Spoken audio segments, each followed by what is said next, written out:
Hello बच्चों, कैसे हो सभी? पढ़ाई के अलावा सब ठीक? सब बढ़िया। और पढ़ाई? चलो, अब हम क्या स्टार्ट कर रहे हैं?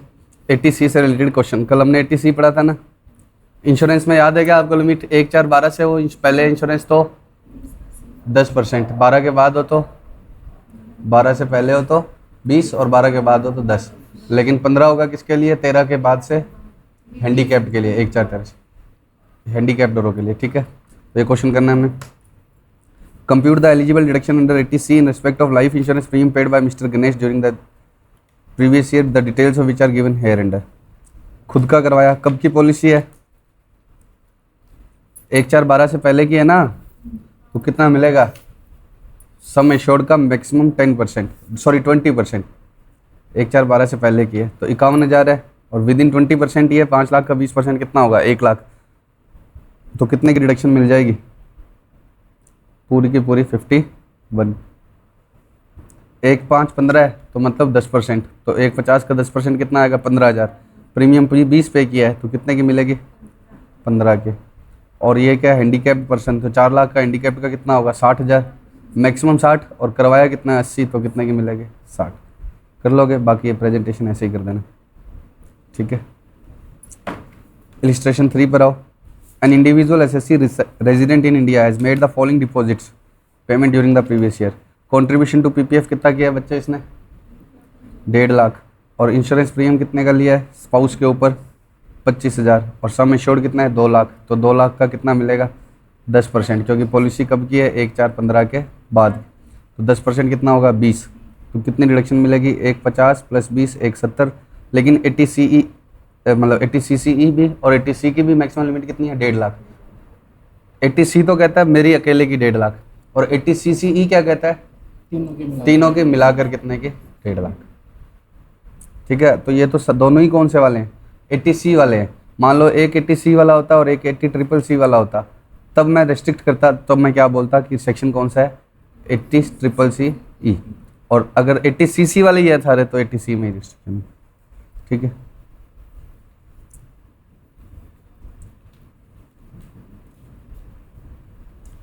ठीक है क्या बच्चों?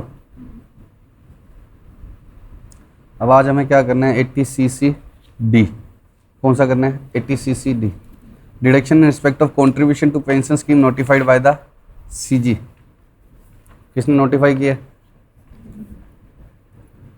उसकी डिडक्शन। इस पैराग्राफ को उड़ा दो, भले ही मैं आपको बता देता हूँ थोड़ा सा। 1 जनवरी 2004 के बाद कोई भी गवर्नमेंट जॉब में लगेगा तो उसको रिटायरमेंट पर गवर्नमेंट की तरफ से कोई पेंशन नहीं मिलेगी। 1 जनवरी 2004 से जो आप सैलरी में पढ़ते थे ना, पेंशन मिली, उसकी टैक्सेबिलिटी वो सिर्फ किसके काम की है? जो लोग किससे पहले ज्वाइन किए हुए हैं। और प्राइवेट वाला देना चाहे तो दे सकता है, लेकिन गवर्नमेंट एम्प्लॉय जो भी लगेगा कब के बाद? 1 जनवरी 2004 के बाद, तो उसको कभी भी कोई क्या नहीं मिलेगी? गवर्नमेंट के पैसे से पेंशन नहीं मिलेगी। अब उसके बुढ़ापे को सुरक्षित करने के लिए गवर्नमेंट ने एक नई स्कीम निकाली 80CCD में। कौन सी? अटल पेंशन योजना। ठीक है, अटल पेंशन योजना। और उसमें बोला कि आपकी सैलरी में से जैसे PF का पैसा कटता है वैसे किसके लिए कटेगा? पेंशन के लिए। और उतना ही कॉन्ट्रीब्यूशन कौन कर देगी? गवर्नमेंट। और लास्ट में आपको क्या मिल जाएगी? रिटायरमेंट पर उसी पैसे से पेंशन। तो PF में क्या होता है बताओ?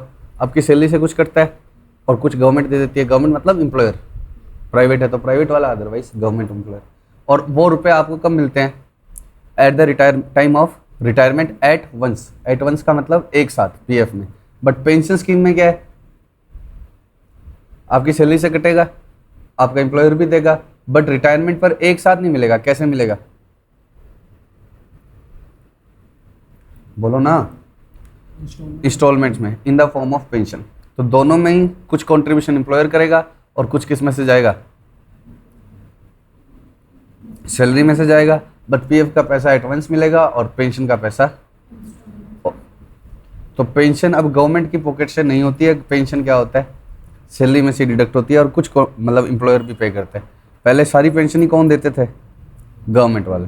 ठीक है, तो अब हमें जो हम अपनी सैलरी में से रुपए कटवाएंगे और एम्प्लॉयर देगा, उसकी क्या मिलती है? डिडक्शन। किस सेक्शन में?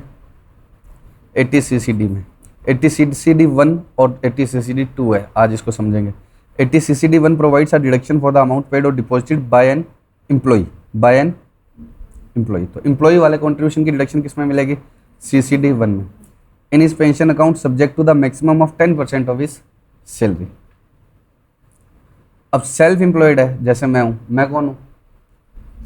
अनएम्प्लॉयड हूँ, ठीक है। लेकिन मान लो कि सेल्फ एम्प्लॉयड हूँ, आज की डेट में तो मैं कौन हूँ? अनएम्प्लॉयड हूँ। लेकिन मान लो कि सेल्फ एम्प्लॉयड है। सेल्फ एम्प्लॉयड मतलब जो क्या नहीं करते, जॉब नहीं करते, उनको कितने की डिडक्शन मिलेगी? वो चाहे वो भी कंट्रीब्यूशन कर सकते हैं, और उनको कितने की मिलेगी? 20% of is gross total income. 20% किसकी? सैलरी की। सैलरी तो मिलती नहीं है, मैं एम्प्लॉई हूँ, तो ग्रॉस टोटल इनकम, ठीक है। तो सर इनको 20 क्यों? अभी मैं बताता हूँ इनको 20 क्यों, सुनना ध्यान से बात। मान लो कि मेरी सैलरी कितनी है? 10 लाख है। मैं दोनों एग्जांपल लेता हूँ, सेल्फ एम्प्लॉयड की बात नहीं कर रहा, अभी तो मैं एम्प्लॉयड की बात कर रहा हूँ। 10 लाख, तो इसको डिडक्शन कैसे मिलेगी? 80 CCD 1 में तो किसकी? खुद के कंट्रीब्यूशन की। और 80 CCD 2 में किसके कंट्रीब्यूशन की? एम्प्लॉयर के। तो 80 CCD 1 में खुद के कंट्रीब्यूशन की मिल जाएगी, और 2 में किसके मिल जाएगी? एम्प्लॉयर के कंट्रीब्यूशन। तो डिडक्शन कैसे मिलेगी? 20% हो जाएगी ना। 10% इसमें और 10% इसमें। इसमें किसकी बात करेगा? अभी आगे पढ़ाऊंगा, एम्प्लॉयर के कंट्रीब्यूशन की। तो अब मान लो मैं सेल्फ एम्प्लॉयड हूँ। सेल्फ एम्प्लॉयड का मतलब मेरे PGVP की इनकम आती है कोचिंग से, और कोई इनकम मेरे आती नहीं है, ठीक है। तो मेरे को कितनी मिलेगी? 80 CCD 1 में ही 20%, क्योंकि मेरे को एम्प्लॉयर के कंट्रीब्यूशन की तो मिल ही नहीं पाएगी। मेरे को एम्प्लॉयर के कंट्रीब्यूशन की तो मिल ही नहीं पाएगी, क्योंकि मेरा एम्प्लॉयर तो है नहीं। इसलिए मेरी यहीं पर ही कितनी कर दी? 20%। तो सेल्फ एम्प्लॉयड को 20% ऑफ वट? सैलरी नहीं, of gross total income. Gross total income का मतलब जानते हो क्या हो गया? बोलो। पांचों ऐड की income after clubbing and set off. तो डिडक्शन 80 CCD 1 की किसकी है? An individual employed by government या एम्प्लॉयड बाय एनी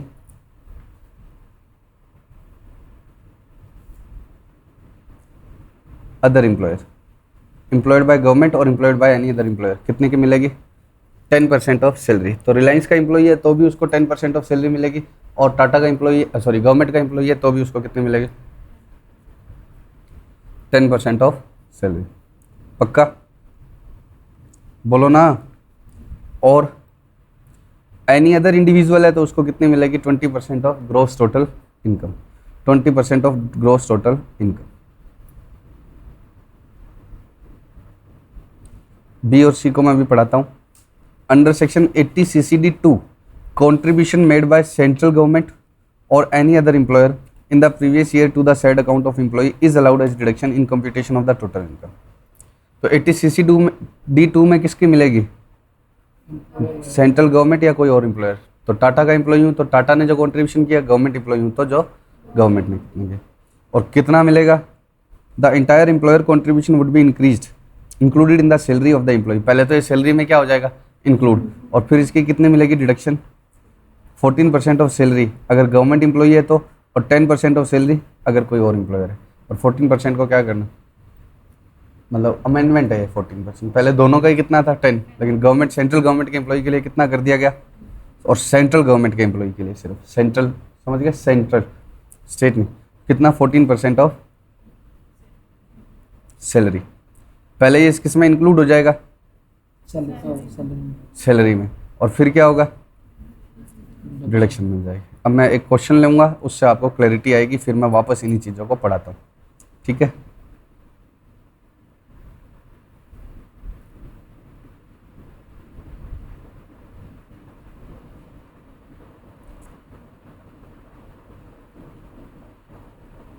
मान लो बेसिक सैलरी कितनी है? 10 लाख। और एम्प्लॉयर और एम्प्लॉई दोनों कितना कितना कंट्रीब्यूशन करते हैं? 1,20,000। एम्प्लॉयर और एम्प्लॉई दोनों ही कितना कंट्रीब्यूशन करते हैं? 1,20,000। तो मेरा कंट्रीब्यूशन तो इसी 10 लाख में से ही होता है, वो तो अलग से ऐड करने की जरूरत नहीं है। प्लस क्या जुड़ जाएगा? एम्प्लॉयर कंट्रीब्यूशन, जो मेरी सैलरी में पहले क्या हो जाएगा? इंक्लूड। कितने का? 1,20,000 का। कितना आ गया है? 11,20,000 माइनस क्या मिल जाएगी? डिडक्शन। पहले तो सेक्शन 16 की मिलेगी, कितने की? 50। तो ये कितना रह गया? 10,70। अब किसकी डिडक्शन मिलेगी? 80 CCD1, 80 CCD1 की बताओगे कितनी मिलेगी? 10 लाख का मैक्सिमम 10%, कितना आएगा? 1 लाख। और फिर किसकी मिलेगी? 80 CCD2, कितने की? 1 लाख। अब एक ऐसा और समझ लो कि मेरा 80C का कंट्रीब्यूशन भी है। 80C का कितना कंट्रीब्यूशन है? 70,000। 80C का मतलब मैंने LIC का करवाया है, बच्चों की ट्यूशन फीस भरी है, वो भी है कितना? 70,000। तो 80C की डिडक्शन कितनी मिलेगी? 70,000। अब एक सेक्शन जो था वो कौन सा था? 80CCE। वो क्या बोलता था? 80C, 80CCC पेंशन फंड और 80CCD1 की कितनी इससे ज़्यादा नहीं होगी? 1.5 लाख से। जो 1.5 लाख की लिमिट लगेगी वो किसके ऊपर लगेगी? ये दोनों रेस्ट्रिक्ट हो जाएंगे, कितने हो जाएंगे? 1.5 लाख। और ये अलग रहेगा कितने का? 1 लाख। तो इतनी डिडक्शन मिल जाएगी। ठीक है, अभी इसमें एक डिडक्शन और मिलनी बाकी है, वो मैं अभी आपको समझाता हूँ। इतना समझ में आ गया? तो पहले ये किस में जुड़ेगा? पहले ये PF के जैसे नहीं है। PF का क्या होता है? अभी मैं PF से और कंपेयर करवाता हूँ। पहले तो एम्प्लॉयर का कंट्रीब्यूशन सैलरी में जोड़ेंगे, एम्प्लॉयर का कंट्रीब्यूशन पूरा का पूरा। क्यों पूरा का पूरा जोड़ेंगे? कहीं मना ही नहीं है कि एग्जम्पशन मिलेगी इसमें। तो एम्प्लॉयर ने मेरे लिए कंट्रीब्यूट किया तो वो मेरी इनकम है, चाहे मिलेगी कब? मुझे eight the time of retirement, है तो मेरी इनकम। तो कितना हो गया? 11,20,000। फिर डिडक्शन कितने की मिल गई? तो कितना रह गया पीछे? 10,70। फिर LIC वगैरह की प्लस 1 लाख, ये दोनों मिलाकर कितनी होगी? ये 1.5 लाख। और ये 10% क्यों लिया? हमने गवर्नमेंट एम्प्लॉई नहीं माना। सेंट्रल गवर्नमेंट का एम्प्लॉई होता तो कितना होता? 40। तो ये कितना और गया? 1। तो ये मेरी क्या आ जाएगी? टैक्सेबल। अब PF का कंट्रीब्यूशन में क्या होता है जानते हो? RPF में क्या होता है? मान लो मेरी बेसिक सैलरी कितनी है? 10 लाख। और एम्प्लॉयर और एम्प्लॉई दोनों मिलकर कितना कंट्रीब्यूशन, मतलब दोनों इंडिविजुअल कितना कितना करते हैं? 1,30। तो RPF में हम क्या करते हैं? 1,30 माइनस कितने? सैलरी का 12%, कितना? 1,20। तो कितना रहेगा? ये 10। तो एम्प्लॉयर वाला सारा ऊपर जोड़ते ही नहीं है, एम्प्लॉयर वाला सिर्फ किससे ऊपर वाला जोड़ते हैं? 12% से ऊपर वाला। ये कितना आ गया? 10,10,000। और माइनस क्या कर दिया? 50,000 की स्टैंडर्ड डिडक्शन। अब क्या आ जाएगी? PF की डिडक्शन। और PF की डिडक्शन किस में मिलती है? 80C में। और वो भी सिर्फ किसकी? एम्प्लॉयर की, एम्प्लॉय की। वो भी किसकी? एम्प्लॉय की। 80C में कल ही तो बात करी थी, PF की डिडक्शन मिलेगी कितने की? इस पर कोई लिमिट नहीं थी, इस पर क्या नहीं थी? कोई लिमिट नहीं थी। तो कितना कंट्रीब्यूट किया? 1,30। तो 1,30, हाँ वो 1.5 लाख की लिमिट है, वो अलग बात है, लेकिन 10% की कोई लिमिट नहीं। तो PF का क्या होता है? एम्प्लॉयर वाला कंट्रीब्यूशन ऊपर ज़्यादा जुड़ता ही नहीं है, तो नीचे डिडक्शन सिर्फ किसकी मिलती है? एम्प्लॉय वाले की। क्योंकि एम्प्लॉयर वाला ऊपर ही नहीं जुड़ा हुआ तो डिडक्शन का मतलब भी नहीं है। बहुत कम जुड़ा हुआ है ना, सिर्फ 10,000, 12% से ज़्यादा देता भी नहीं है एम्प्लॉयर जनरली, तो ऊपर जुड़ता भी नहीं है, तो नीचे डिडक्शन नहीं मिलेगी। और एम्प्लॉय वाला इसमें से कटा है तो उसकी ले लो डिडक्शन सब्जेक्ट टू 150, ठीक है, 150 की। और पेंशन फंड का एम्प्लॉयर का कंट्रीब्यूशन ऊपर जुड़ा हुआ है, इसलिए यहाँ पर 80CC D2 में डिडक्शन मिलेगी। और यहाँ पर क्या लिमिट रहेगी? 10% ऑफ सैलरी। यहाँ पर क्या लिमिट रहेगी? 10% ऑफ सैलरी, ठीक है। और 1.5 लाख की लिमिट इस पर नहीं लगेगी, ठीक है। और सेंट्रल गवर्नमेंट का एम्प्लॉई है तो ये लिमिट कितनी हो जाएगी? 14%। वापस आओ किस पर?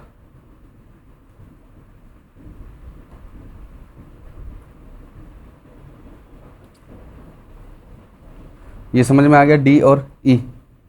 देखो, whereas the deduction of 80CCD is 1 is subject to overall of limit of 150। 1 का मतलब क्या है? एम्प्लॉय का कंट्रीब्यूशन, ठीक है, 150 की। The deduction of up to 50, ये 50,000 को अलग से बात करूँगा मैं। एक बार इस लाइन को नहीं पढ़ रहा मैं, काटना नहीं है आपने, इस लाइन को मैं पढ़नी है, ठीक है। क्या है? सिर्फ 80CCD1 ही किसकी लिमिट में है?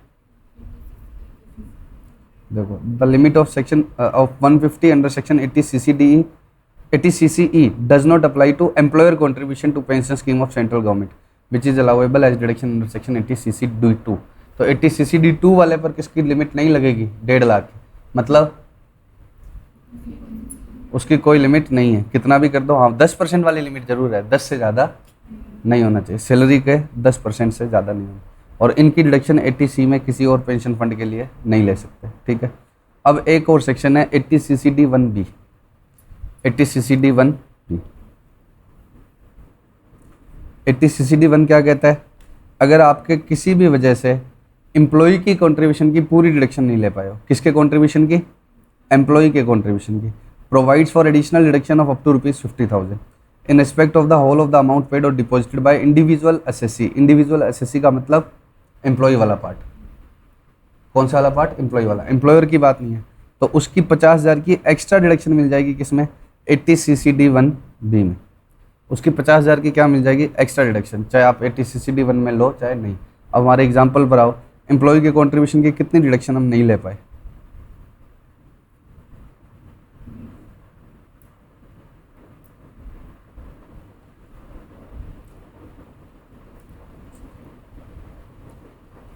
यही था क्वेश्चन अपना। एम्प्लॉय ने कितना कंट्रीब्यूशन किया था? 1,20,000। हम कितनी डिडक्शन ले पाए?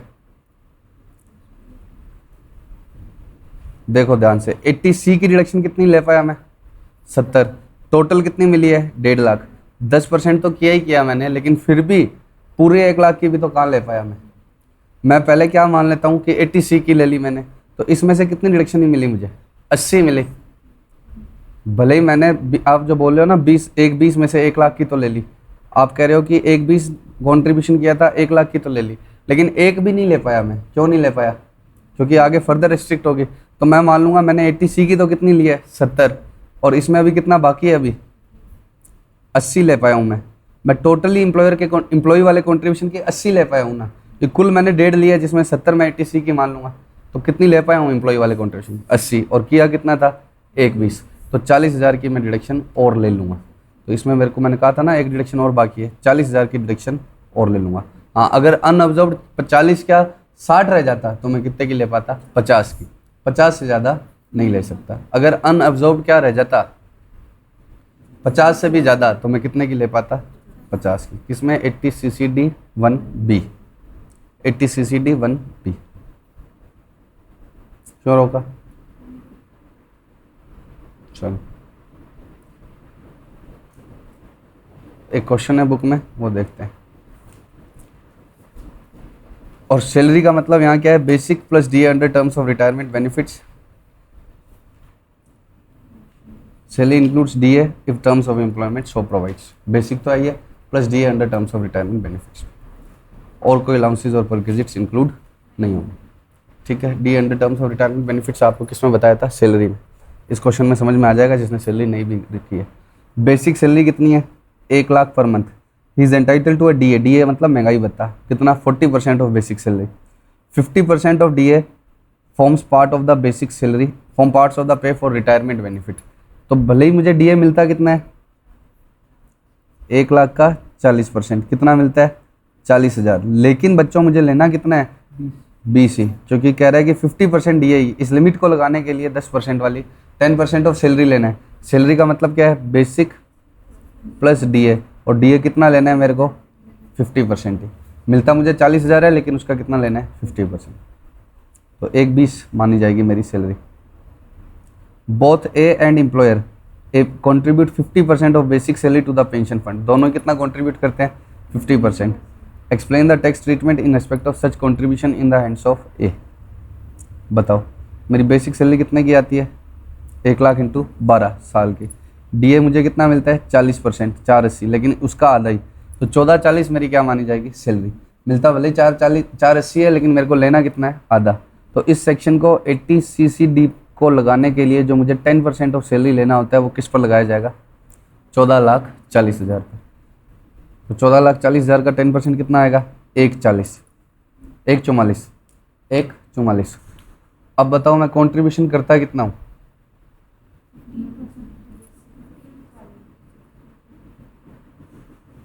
देखना,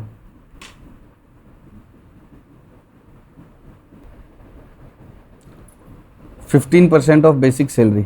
कंट्रीब्यूशन में कितना करता हूँ? 15% किसका? बेसिक सैलरी का। तो बेसिक सैलरी मेरी कितनी है? 1 लाख इंटू 12, 12 लाख। और मैं कितना कंट्रीब्यूशन करता हूँ? 12 लाख का 15% कितना आ गया? 180। तो मेरा एम्प्लॉयर भी 180 करता है और मैं भी कितना कंट्रीब्यूशन करता हूँ? 180। हम दोनों ही कितना कितना कंट्रीब्यूशन करते हैं? 180 180। तो पहले तो मैं 80 CCD1 लगाता हूँ। 80 CCD1 में कंट्रीब्यूशन मेरा दिया जाता है, कितना लिया जाता है? 180। लेकिन वो किससे ज़्यादा नहीं होना चाहिए? सैलरी के 10% से। सैलरी का मतलब बेसिक प्लस डीए। तो सर यहाँ फिर सिर्फ क्या ले रहे हो आप? जब 180 निकाल रहे हो तब तो सिर्फ आप क्या ले रहे हो? बेसिक। तो वो तो लिखा हुआ है ना 15% ऑफ कंट्रीब्यूट। तो हम कितना कर रहे हैं? 15% ऑफ बेसिक सैलरी। तो कंट्रीब्यूशन तो हमारा 180 180 आ रहा है, लेकिन लिमिट लगाने के लिए क्या लेना है? Basic plus DA under terms of retirement. तो कितना? 1440 का 10%। कितना लेना है मुझे? 144। इससे ज़्यादा नहीं करना। तो मेरा कंट्रीब्यूशन कितना है? 180। और मैंने सॉरी कंट्रीब्यूशन है मेरा 180 और मैं डिडक्शन 80 CCD1 में कितनी ले सकता हूँ? 144। तो कितनी अनएग्जॉस्टेड रहेगी? 36। 36 में किस में ले लूँगा? 80 CCD1B में। 80 CCD1B में क्यों? 50,000 तक ले सकता हूँ। अब 80 CCD2 में, 80 CCD2 में कितनी मिलेगी? कितनी? 144 की। करा भले 180 है लेकिन 10% तक। अब अगर 80 सी में और भी डोनेशन हुई, अगर डोनेशन क्या और भी डिडक्शन हुई, तो उसको और इसको मिलाकर कितने से ऊपर नहीं जाना चाहिए? 1.5 लाख से। लेकिन इसके ऊपर कोई 1.5 लाख की लिमिट एप्लीकेबल नहीं होगी। This deduction would be over and above the other deduction which are subject to limit of 1.5 lakh. पक्का? 5th क्वेश्चन देखो। The gross total income of mister X for the year ended is this. कितनी है? 8 lakhs। Investment कितने? Contribution to PPF कितने की मिलेगी? किस में मिलेगी? 80 सी में। ट्यूशन फीस न्यू दिल्ली के स्कूल की है, 11th की है। बोलो 12th से बड़ा कोर्स ही देखना होता है? 12th से बड़ा कोर्स ही लेना होता है क्या? नहीं, वो तो सिर्फ 80 ई में था। वो तो सिर्फ 80 ई में एजुकेशन लोन का इंटरेस्ट था। यहाँ ऐसी कोई 80 सी में ऐसी कोई लिमिट नहीं थी। तो 110 ये मिलेगी 80 सी में, 45 ये मिलेगी। रीपेमेंट ऑफ हाउसिंग लोन ये भी किस में मिल जाएगी? 80 सी में। और contribution to approved pension fund of LIC ये भी किस में? ये 80 ट्रिपल सी में। ये 80 ट्रिपल सी में। तो सी की कितनी होगी? 180। कितनी रेस्ट्रिक्ट कर दी? 1.5 लाख। फिर 80 ट्रिपल सी की कितनी होगी? 1.5। तो ये दोनों मिलाकर कितनी होगी? 255। फिर वापस रेस्ट्रिक्ट करके कितना कर दिया? 1.5 लाख। तो पहले तो सी का दिया, सी की इंडिविजुअल किससे ज़्यादा नहीं होनी चाहिए? 1.5, वो कर दी। फिर सी प्लस ट्रिपल सी को जोड़ा और फिर उनको वापस रिस्ट्रिक्ट करके कितना कर दिया? 1.5 लाख। QQB RRB रह गया, तो वो आपको क्या करवाऊंगा कल, ठीक है? क्योंकि उसका प्रैक्टिकल क्वेश्चन है, उसकी कोई फ़ोटो लेकर करनी है, तो फोटो भी मेरे पास है।